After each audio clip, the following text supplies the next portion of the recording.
அட ஒண்ணுமில்ல முப்பாத்தா, நீ பேசாட்டுல உட்காந்துட்டு இரு. நம்ம உடனே வள்ளியத்த வீட்டுக்கு போயிடலாம். வள்ளியத்த வீடா? ராசாத்தி பெரியம்மா வீட்டுக்கு தானே போறீங்க?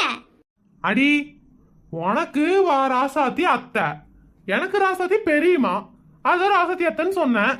இல்ல, நீங்க வள்ளியத்த தானே சொன்னீங்க. ஏதோ ஒரு அத்தை பேசாம உட்காந்துட்டு வரையா? நோன பேசிட்டே வருவா. இல்லையே, ஆள் ஒரு மார்க்கமா இருக்கிற மாதிரி இருக்குது. ஏனுங்க மாமா, ஏதோ ஸ்மெல் அடிக்கிற மாதிரி இருக்குதுல? ஆத்தி, கண்டுபிடிச்சா இன்னைக்கு செத்தா சேகரு. இவகிட்ட இருந்து எஸ்கேப் ஆகுறதுக்குள்ள போதும் போதும் ஆயிரும் போலயே.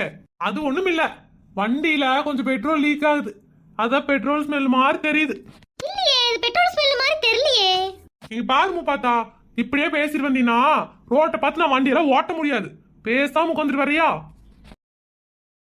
ஐயோ பாத்து.